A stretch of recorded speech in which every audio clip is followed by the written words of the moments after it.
You're listening to For Wales, See Wales, the podcast about Wales and Welsh politics. If you want to be more informed about Wales and everything that goes on here, keep listening after this. This podcast is very lucky to have an excellent sponsor in the form of Hello Starling. Hello. Starling. Does anyone know what they do?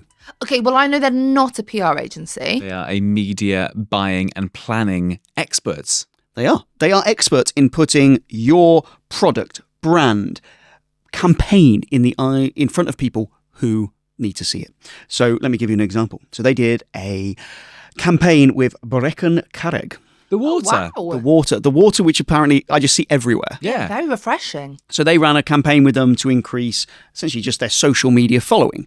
And the campaign led to over 5,000 additional followers for a water brand. Yeah. Wow. That is really good stuff in a time when ultimately visibility is the key thing because everybody wants your attention. These guys are good at cutting through. They'll give you good quality data to show what's worked, what hasn't, and how they're going to do what they do. So if you think this will be useful for you, go to hellostarling.com. That's hellostarling.com.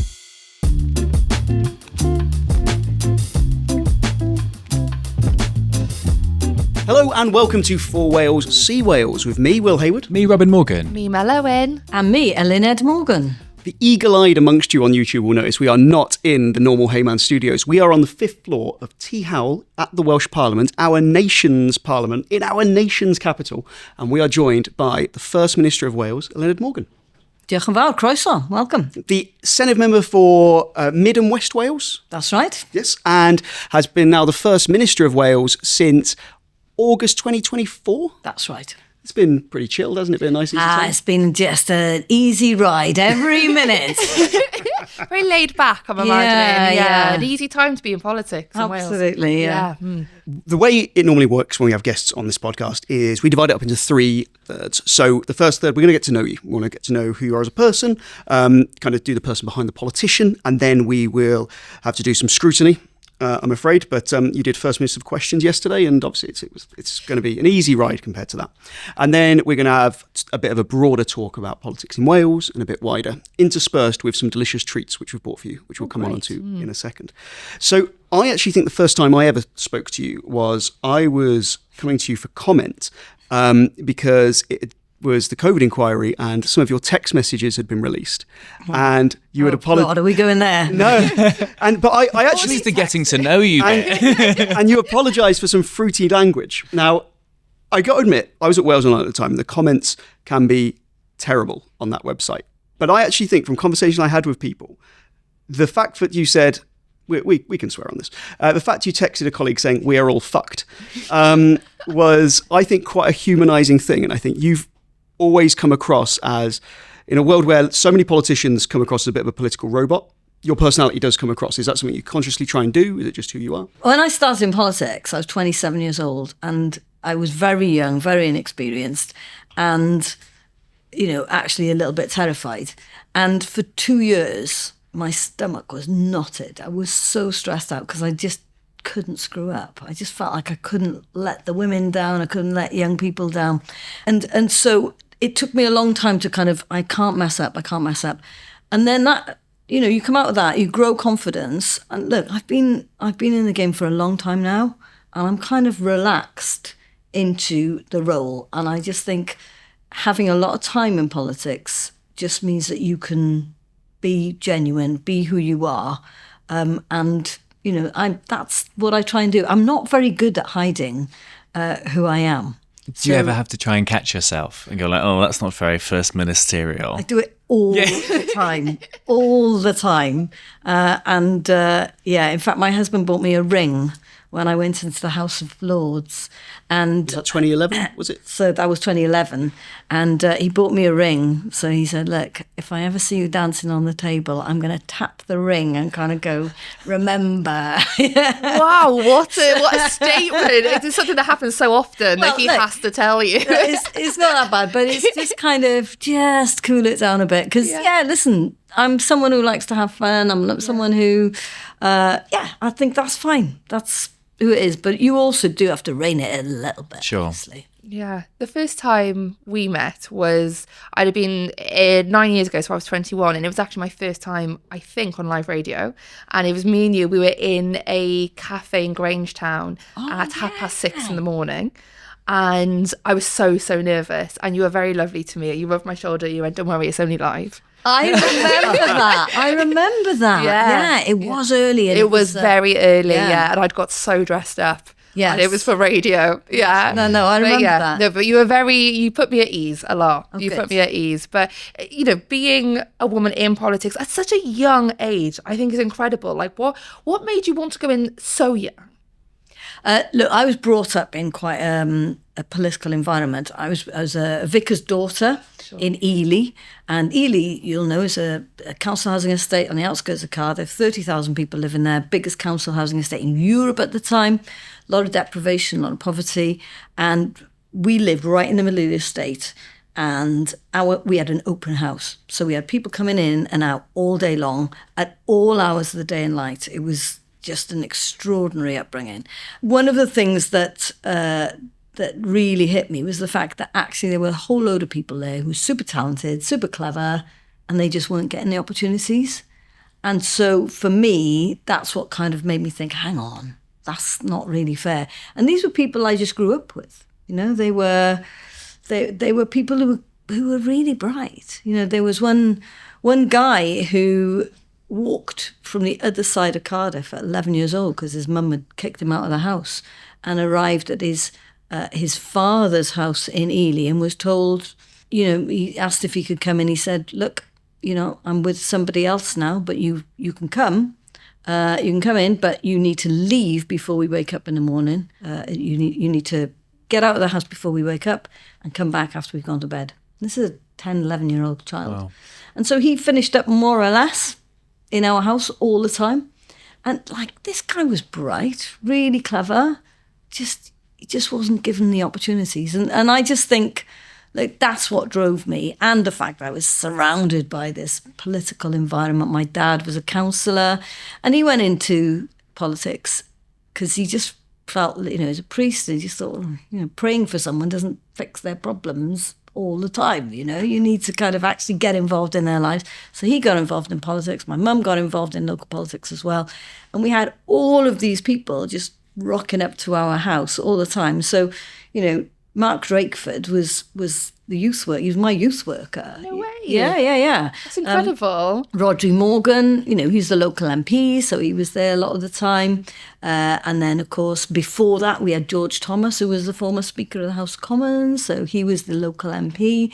We had all kinds of people. Just Alan Michael, he was another guy who worked in youth service in Ely. So we had all of these people. So these were just familiar people to me. So the politics is quite intimidating for some people, isn't it? But I guess if you just meet these people and they're in your house all the time, you just think, these are normal people.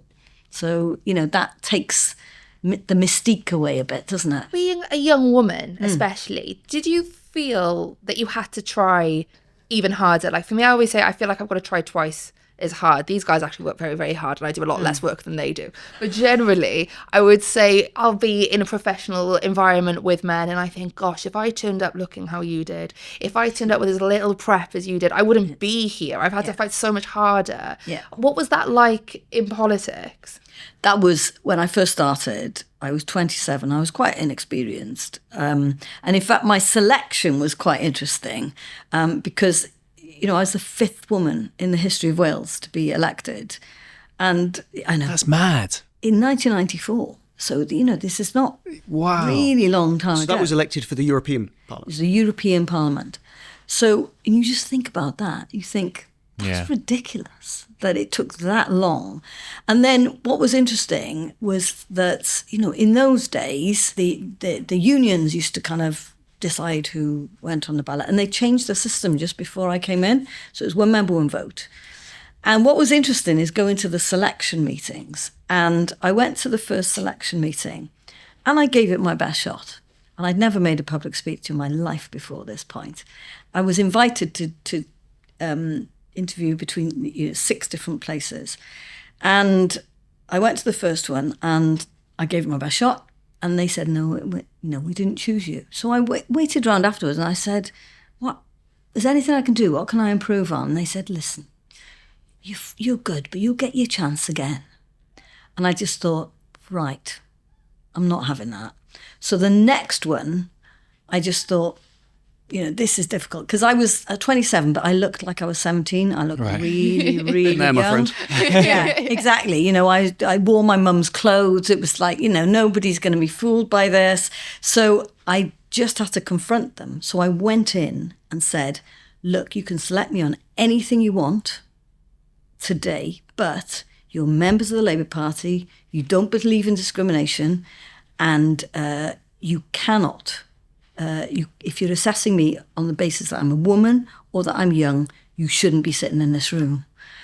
And you can imagine that, this is, little girl coming in and confronting that. That was a big deal, and I got through that, and I got through lots of subsequent ones, and then I was selected. So, I've always had to fight hard, really. And yeah, when you get there, really work hard. I mean, I do work ridiculously hard, crazy hours.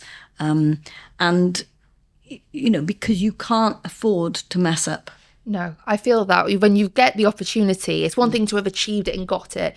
Then you feel like you're letting every woman down if you don't then succeed in it. And that pressure is a lot. And it's an unfair pressure, really, isn't it? Yeah, we put the pressure on ourselves, I think, as well. Yeah. I don't think it's all external. But definitely when I first started, it was really, really tough. And which is why I think...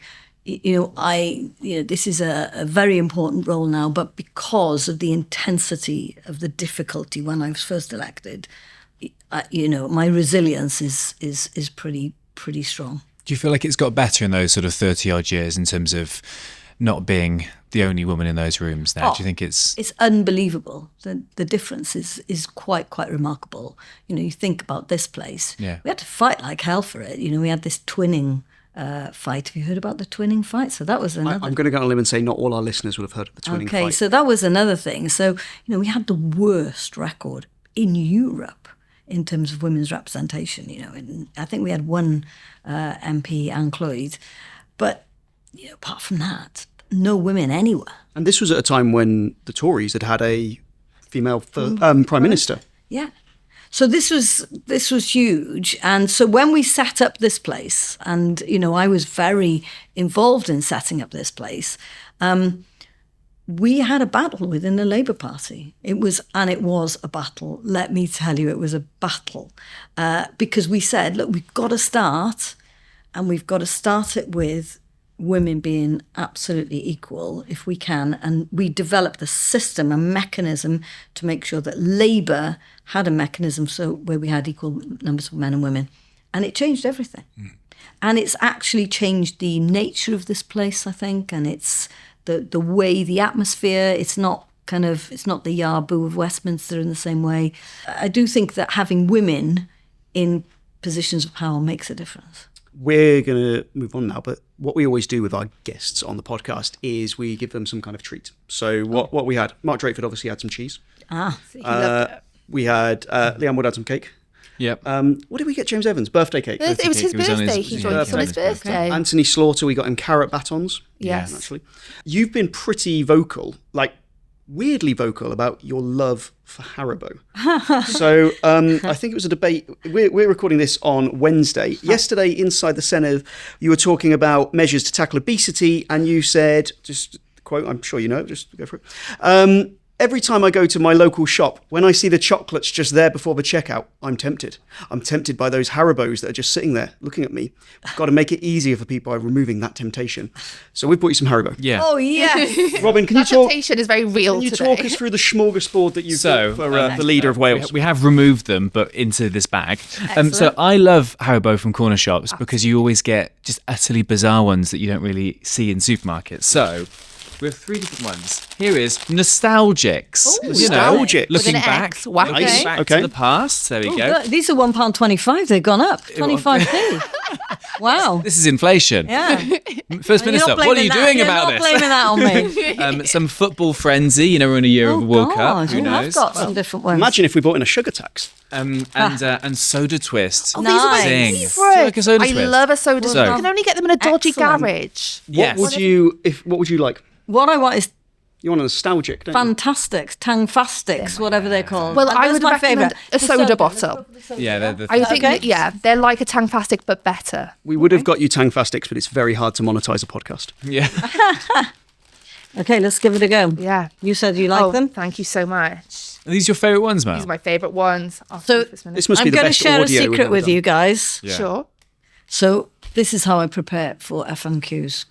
Just like Just Haribo. I eat nothing all morning, and then I have a fistful of Haribos Really? before I go in.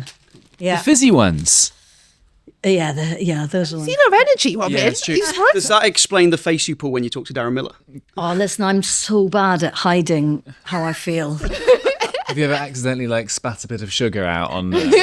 on another member? Well, Fair cheers, First Minister. guys. Yes, it does. Yes, good da. Yes, good da. Thank you, Robin. enough. Cheers. Thank you. Dim props.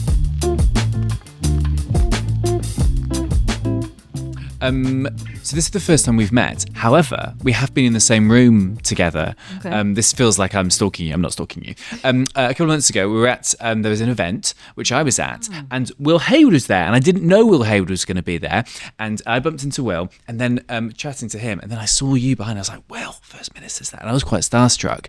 And then Will was about to go over to you, and he said, "Oh, I've just released a newsletter about the First Minister. I wonder if she's read it yet." He went over to you, and you went. And then he came back to us and went, "Yeah, she's read it. She's read it. She's read it." I quite enjoyed that. Quite enjoyed it a lot. That means I have at least one subscriber. There we go. Nice plug for the newsletter, Will. Thank you. You're Well, welcome. Hayward newsletter available on Google. You became First Minister at a really tumultuous time for Welsh Labour. You had a really, really divided party. We'd had real bitter divisions after the leadership election with Vaughan Gething and Jeremy Miles. And you were in a tricky position because the party was also starting to struggle in the polls. And I think it was clear that change was needed. But you had to balance bringing a party together because you were essentially the unity candidate, weren't you? You were the one that everyone felt like they could agree on at least. But you also had to try and move the party forward from where it was because it was clear that what was happening at the time wasn't necessarily working. How did you balance that? Because you've got to try and bring people with you who have been arguing and are really at each other's throats, but you've also got to put forward a new vision that actually we're going to do something different. Just talk us through how challenging that was. Look, the good part about the difficulties in the group at the time was that actually they weren't really ideological. We were not talking about left and right within the party or anything. Some of it was about personality and issues, and there were issues that people felt sore about, but they weren't kind of ideological one side of the fence or the other, left and right. So at least I didn't have to contend with that. It was more kind of right. Let's try and get people to start talking again. I thought it was really helpful that I did it not by myself, but also with Hugh Aranka Davis, who was just the most wonderful person. And, that was helpful as well. So pulling people together. Clearly, because it was unexpected and quick, I came in without a prospectus of what I wanted to do as First Minister. And so rather than actually go to the group and work out my own prospectus, what I did was I went to the country. And I went on this listening exercise, and it was a very genuine exercise. It was an exercise in listening all across the country to really, really what mattered to the people on the streets. And the good thing about that is it's unfiltered. When you're a politician, you get opinion polls, and you get, you get these focus groups and this, that, and the other.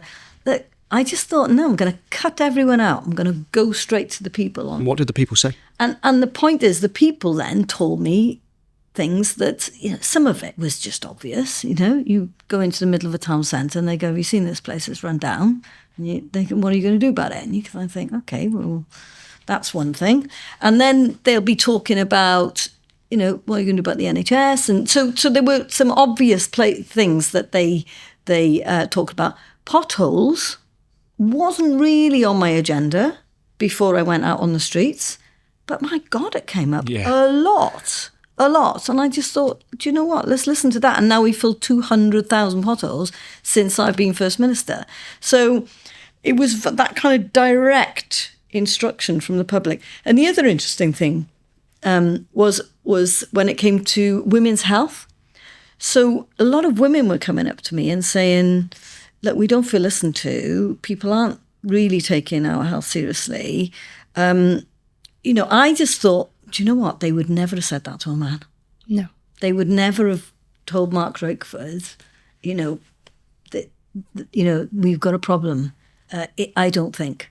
But they were happy to tell me. Yeah. And so coming back then to say, right, do you know what? We're going to have health hubs across the whole of Wales. We're going to put more money into health research for women. So I took my instruction directly from the public. And I think, that's how I like to work. I am at my most comfortable when I'm out there on the streets. So you asked the public what they wanted. They told you what they wanted. And now we're, 16, 17 months on, and the polling isn't good. The polling is looking bleak, and a lot of people, according to those polls, have gone over to Plaid Cymru. They've left Labour, they've gone to Plaid, they've gone to the Greens. And a big part of that, some of it is about stopping reform, but the latest polling suggests that the main reason for that move, because they don't feel that Welsh Labour is standing up for Wales. I've heard you say lots and lots of times that you are making really strong cases to Keir Starmer for things like the devolution of the Crown Estate, our fair share of HS2, the devolution of rail, a devolution of justice, reform of the Barnett formula. And yet none of those things have happened. Those big signature Welsh Labour policies for a decade, he hasn't done any of them. Are you frustrated with him? I think there's... what we've done is to be consistent. I've been consistent in terms of so is he, to be what fair. I want. Yeah, and so you can't say I haven't been standing up for Wales. I've been absolutely consistent in standing up for Wales, and I've amplified that. In my Red Welsh Way speech, in a speech to the Institute for Government last week, it's all been very clear about where I stand, and I'm not compromising on anything like that. But neither's he. But what is the alternative? What Plaid is saying is I'm going to shout louder. They're not going to be able to pick up the phone in the same way as I do. And what we have had is him saying, do you know what? Okay, we are going to invest in Wilva. We could have invested somewhere else, but we're choosing to invest in Wilva. When he came to Wales, he chose to come to Ely, the place where I was brought up, to launch the two-child benefit cap changes. So, there is a degree of influence there. I'm not going to exaggerate it, but I think it's important to recognise that there are things that have been helpful. We've seen an end to austerity, and that's been life-changing for some people. We've been here, we've got kind of 3 chapters that we've seen in relation to devolution. The first chapter was embedding this place. Don't forget, it was only 6,400 votes or so that established this place. You had Rhodri Morgan leading, budgets going up by 10% a year. Those were the good times, okay? Investment in public services and the highest satisfaction rates in the NHS that you've ever seen in Wales, okay, up to 2010. Great. Then the Tories came in. 14 years of cuts. We had to defend. That's what we had to do. It's really difficult to advance your country at a time when you're defending. And so now I think we're entering the 3rd chapter. And that's where I'm very keen to position ourselves now, is look into the future. I think there's a one-off opportunity with a new generation of politicians coming through, because, almost half of the Labour group is going to be retiring, to look to the future, some really talented people, put their names forward. And what I'm interested in doing is in transforming the economy of Wales, right? And you've seen, I've been really clear on this. I've hosted that investment summit. It is putting a big flag up saying Wales is open for business. And why is that important? Because I care about jobs, right? We've got this situation where we do have these talented people. We've got to make sure they're equipped with the skills that they need. Those people in Ely I grew up with, a lot of them now have the skills, but where are the jobs? And landing jobs for Wales for me is crucial, because if you do that, people can pay their bills, and people are struggling with their bills at the moment.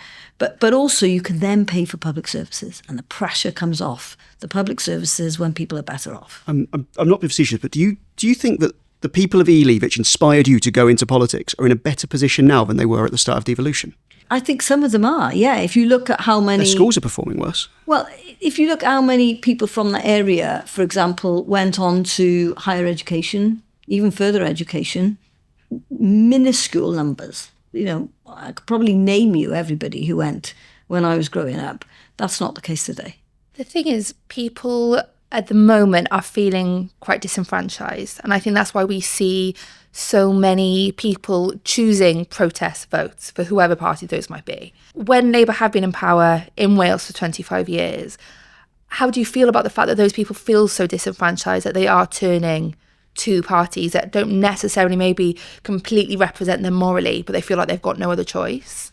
I think the world is in a really rocky place at the moment. It's not Wales, it's across the whole planet. People are very impatient when it comes to change. They want to see things fixed really, really quickly. I think they've also got to take a deep breath and work out, actually, could things get worse? So that's what they did with Brexit, right? They were told everything was going to get better. Nigel Farage told everyone it's all going to be rosy and lovely and land of milk and honey. We've seen a 56% drop in the number of exports going to France from Wales.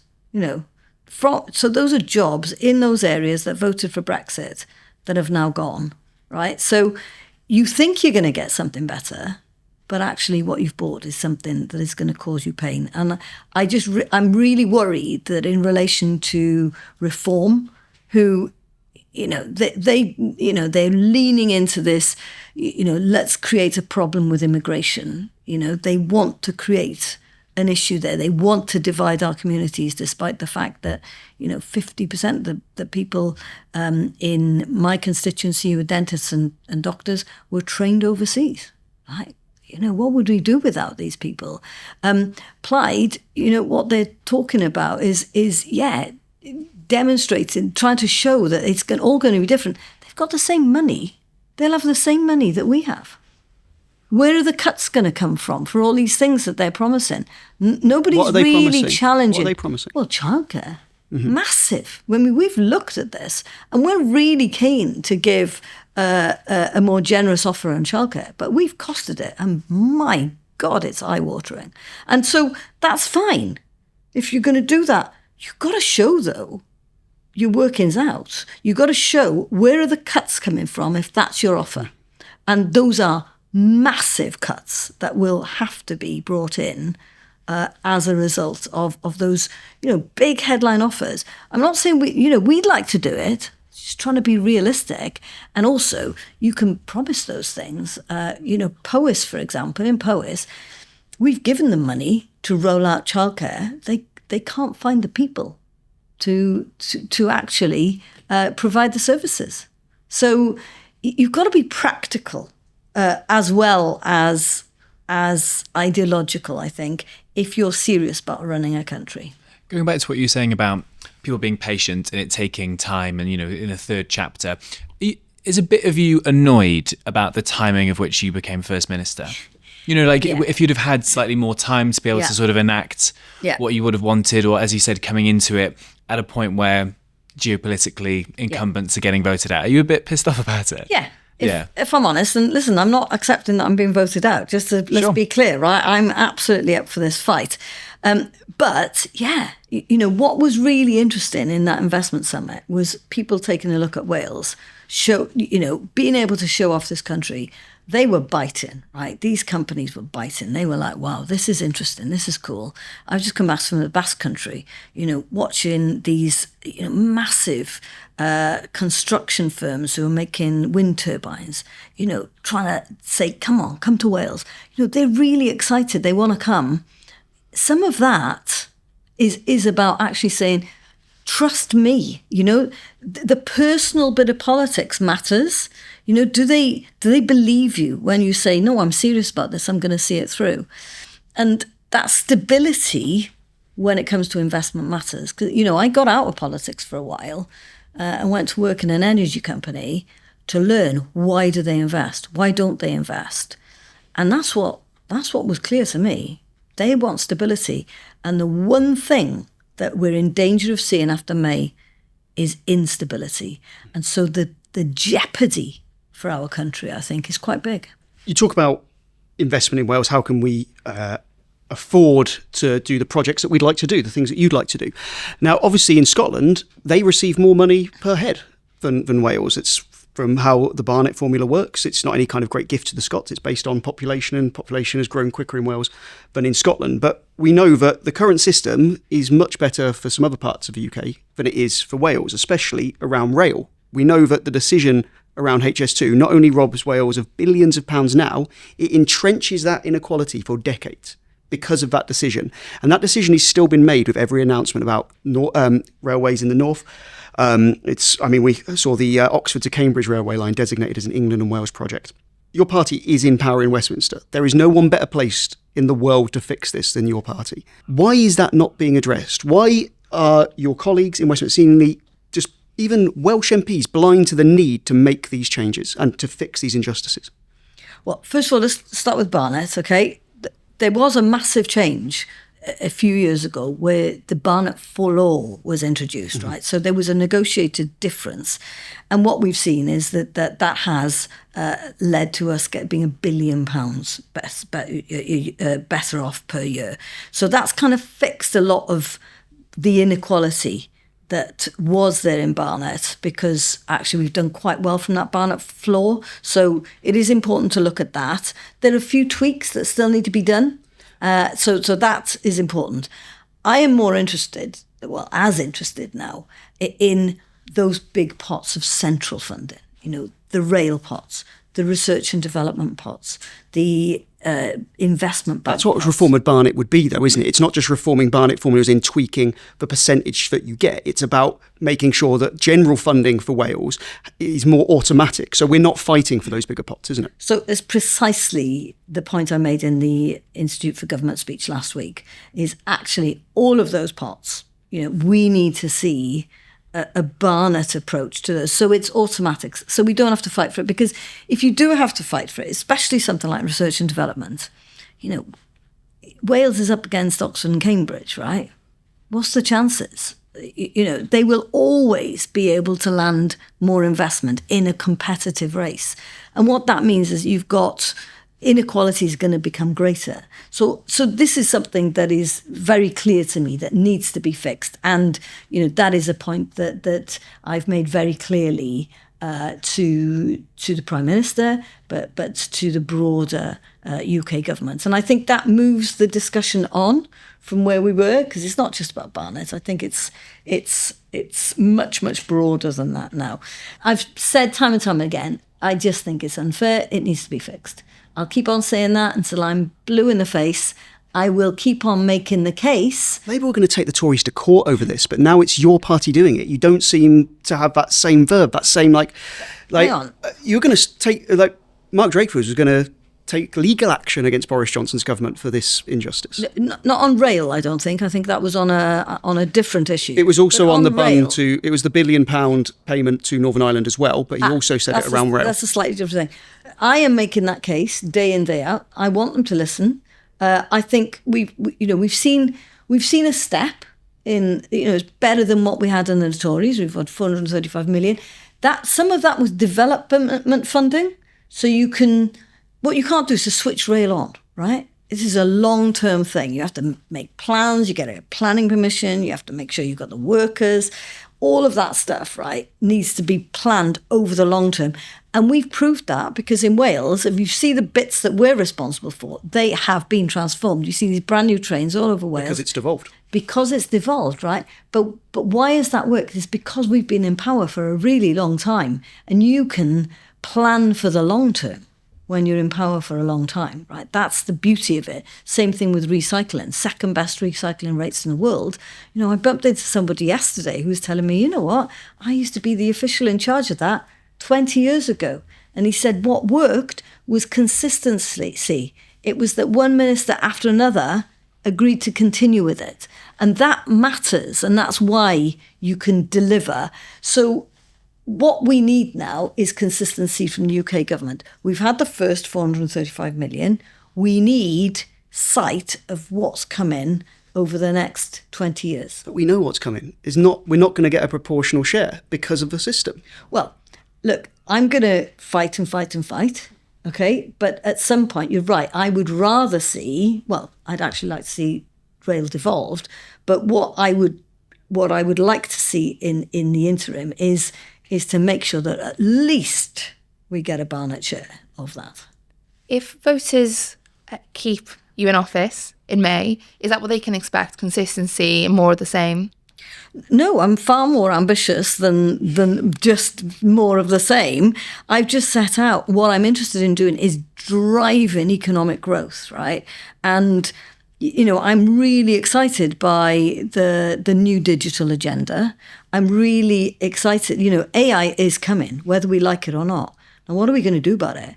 You know, let's make sure we frame it in a way that works for us, but also let's equip our people so that we can improve our productivity rates, that we get things working better, that we use AI in our hospitals, in our schools, in our civil service. It's amazing. You know, the difference it can make is quite extraordinary. It's coming, it's going to happen. Let's get ahead of it and let's use it for the public's benefit.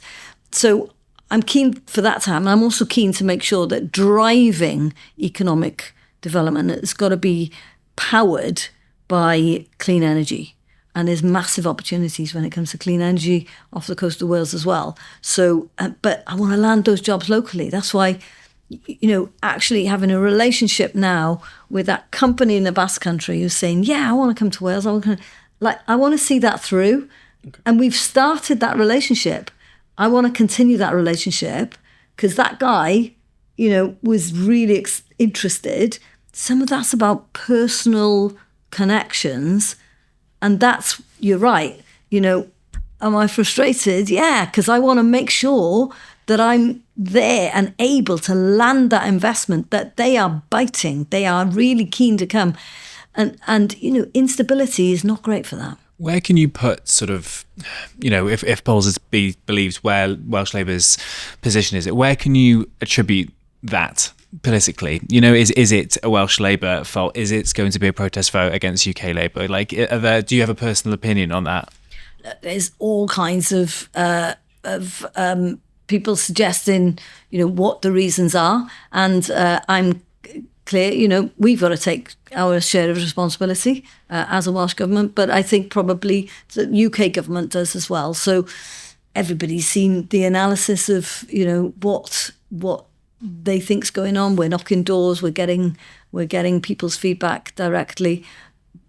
You know, there's lots to address, but what I think they haven't understood yet is one, that the voting system's entirely different. So, you know, I think that kind of, you know, if you want to block reform, you've got to vote a particular way. That's not true in this Senedd election. There's a PR system. I think we've got a lot of work to do to explain that to the public. I don't think they've understood that.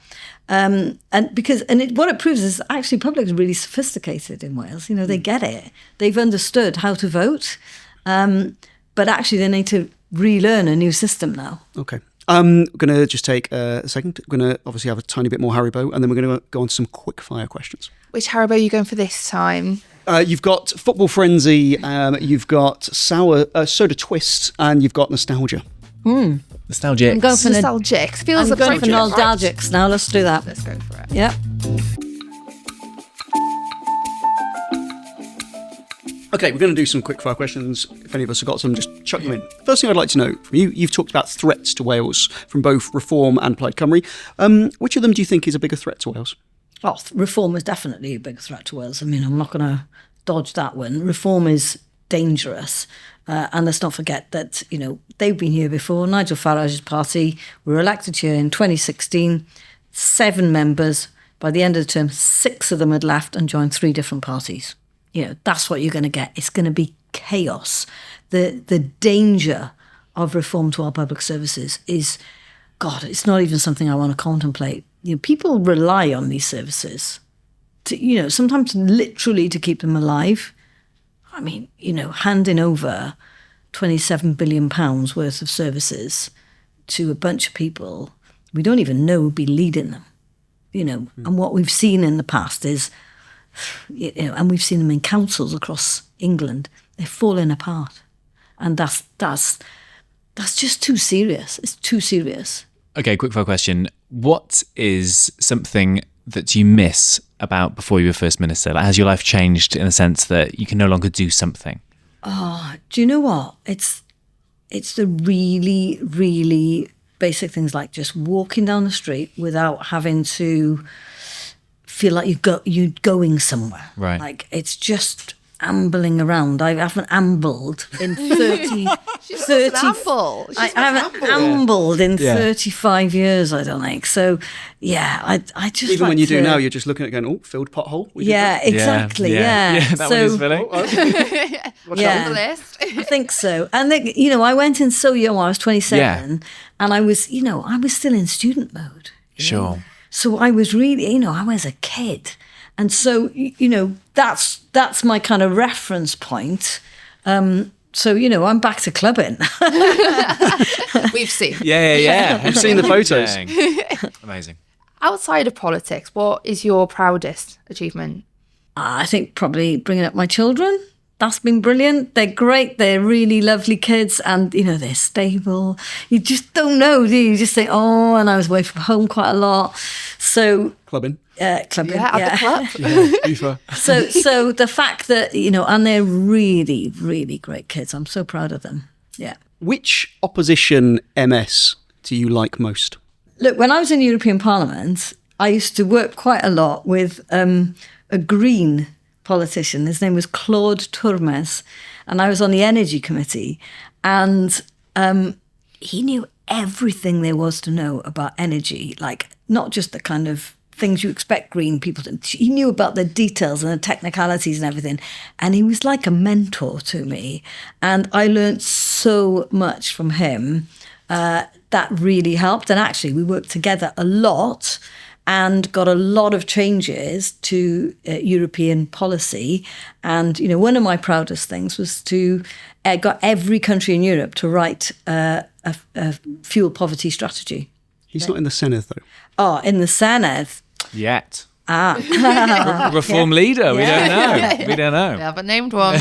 In the Senedd, look, I love David Ellis-Thomas. David was great. Now, I don't think I'd call him an opposition member, really, but, he was somebody... He was in the government at one point. Yeah, he was somebody I always admired from a really, really young age, so he's probably the one. Following on from your question, who's your favourite member of For Wales, See Wales, the Welsh political podcast? Oh, my God. I'm a Morgan, you have to choose me. No, I'm What? going for Mel. Thank you. Come on now. Thank you so much. We arranged that Girls before together. you. Exactly. Exactly. Well, with that in mind, what would you say to 27-year-old Eluned Morgan or any other woman of that age who is thinking, give it a go? Give it a go. What would you tell them? Oh, look, I think it's very different today from when I went in. So there was no social media in those days, and the world has changed. So anyone going in today, I would say, don't look at social media. It's just, very, very difficult to see it through and not to be affected by it. So I don't look at it. Did you ever? Is that something that you had to sort of stop yourself doing? Like, did you ever search your name? I mean, it it didn't exist. Don't forget, when I went in, there were Sure, we were still on fax machines. Sure. Yeah, Search we had your name no on fax. emails, we had no Google. When none you became of First that. Minister, is that Sure. something you've had to sort of... I stopped doing that, as soon as I became a minister, Right. really. So, yeah, it's just brutal out Yeah, there. sure. Particularly to women. Yeah. I think what both Plaid and Reform have tried to do is say about what they're going to do in Wales. I mean, Reform haven't really given us anything in the way of policies, but it's been quite forward-looking. Can you just paint a picture for people in Wales? If you were to form the next Welsh Government and you're in power for another 4 years, how is Wales different in any meaningful way for people? It's going to have a hell of a lot more jobs, a hell of a lot more investment. It's going to have a whole bunch of people who are not working today who will be trained up. So I'm particularly interested in disabled people, for example, 20% of the population disabled. I want to make sure that they have opportunities. I want to make sure also that what we do is we make life easier for people. The cost of living crisis is something we've got to acknowledge. So we've already said there's going to be a £2 bus fare cap, which is very, recognising that people are struggling with the cost of living crisis. That's gone down really well. But also that our public services are going to be protected. Don't think that they're always going to be there. Not just protected. Will they be better, though? Will our schools be better than the lowest performance in the UK? They will be better. And part of that is because of this revolution I'm keen to see in relation to digital transformation. So I've been clear on that. Sorry, what does that mean? If you think about how we do medicine today, and you think about how we access the NHS today, we need to make sure that what we have is much more modern approach to digital medicine, that people can get access to diagnosis more quickly. AI can be used for a lot of stuff as well, but also that we can use the technology to improve people's lives. I think we can do that. I think we've got to embrace this stuff. It's transformational. I just wanted to come back on that point slightly. We talk about a digital revolution. I think we could argue there's been a digital revolution for the last 2 decades. Why is this? I appreciate AI is new. You talk about continuity. Nowhere has been more continuous than Labour's governance of Wales. Why has this not been done already? Why are we here at the point where loads of our NHS records are still on paper? Yeah. Look, it's a massive frustration and something that certainly when I was health minister that I spent a lot of time on. I think part of the problem is that the public sector doesn't move fast enough in this space. So I do think there's probably something we need to look at in terms of who can do this. And it may be that having the state to do the technology bit is not the most sensible option. You are easily our most, should I say, powerful guest? Oh, yeah. In every sense of the word. Yeah, sorry. We are genuinely so grateful for you giving up the time for our humble podcast, bringing us to the 5th floor of Ty Hywel down the Senedd. Anything else, guys? No, just thank you so much. It's been a pleasure. Thank you. Lovely to see you and welcome you here to the Cabinet Room. And you are always welcome back. And maybe we'll have you on again after the election. Diolch yn fawr. Diolch yn fawr iawn.